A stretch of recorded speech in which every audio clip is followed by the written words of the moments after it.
So what can you tell us about Bingo that we're here for tonight?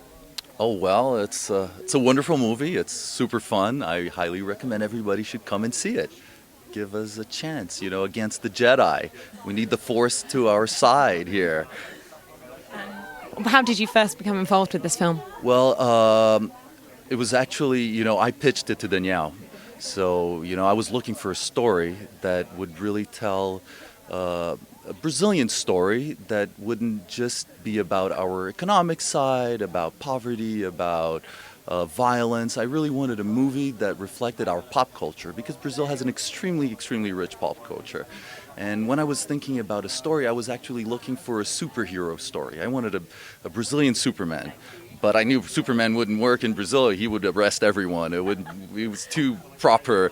And Batman, it would kind of be like, oh, we kind of have a Batman with this character in Brazil, Nascimento. So, I was looking, who's this character from my childhood who'd be this sort of anti-hero, interesting, charming guy? And I remembered the show I used to watch as a child. And I remember growing up, I remember the story, that I used to hear from this. Remember the clown who used to do porn movies? You remember the clown who was a cokehead? Remember that crazy clown? And, that was, how he became sort of marked by history. He was the crazy cokehead clown. And I said, let me look for this guy's story. And I looked for in Google, and I found Arlindo Barreto, the name of the real guy. And he's a preacher today, and he has his testimonial on the internet.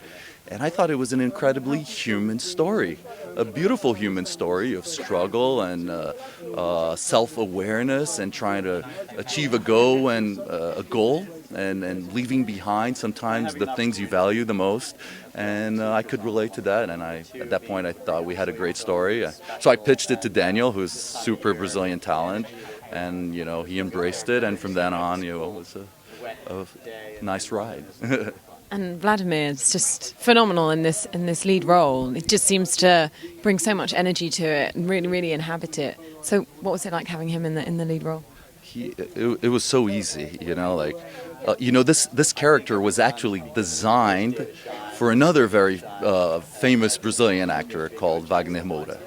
And, since the beginning of the project, Wagner was the actor that, he's our friend, and we were there together when we started developing. So he said, oh, I want to do it. And, we sort of developed it thinking of him. Right before we started shooting, he became Pablo Escobar at the Netflix series. And that so totally sucked him out of any possibility of having him. So he said, oh, you should, do it with Vlad.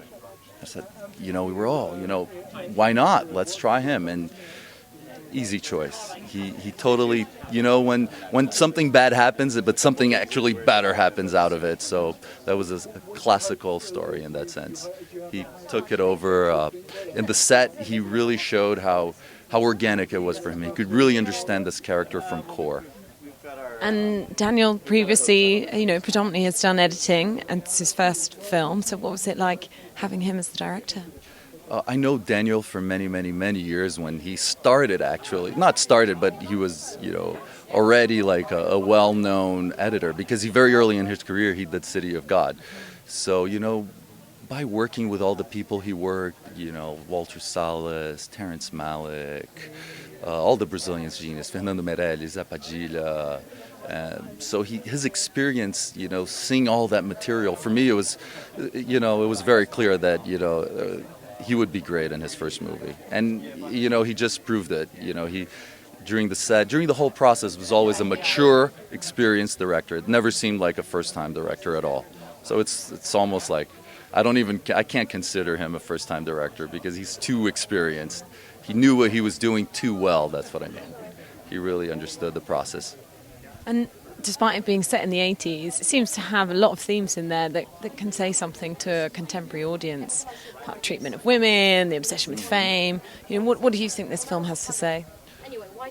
Well, I mean, This film really is a fair portrait of its time. It's not trying to be a modern look at the 80s. It's really, we're trying to see ourselves in the 80s. So it is a reflective piece. It's not for us to necessarily look at it and be proud of it, but I think it's understanding who we are and the process and how we got here is very important.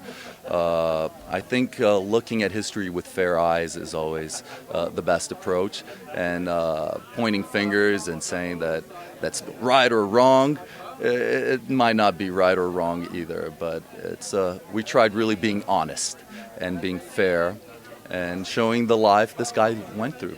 And he did good things and he did bad things. And I guess that's life, we all go through it, and, that's it.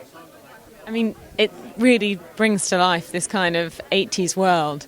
And it also looks like maybe you had a lot of fun creating that. Was that a really important aspect? Well, yes. I mean, that was absolutely, I think, one of the most important things was actually, especially for the Brazilian audience, because this is a theme that happened in the 80s, so nostalgia was really one of the senses we wanted, to come out in the screen, so people would really transport themselves there and have, watching an adult movie through the eyes of a child.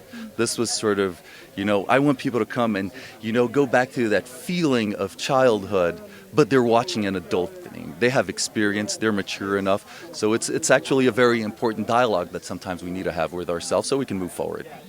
And what about this nomination for the Academy Award on behalf of Brazil? Well, that's surfing the wave. Let's go with it, yeah. Until they say no, I'm going for it. All right, fantastic. Well, thanks so much for your time. Congratulations on a great film. Thank you.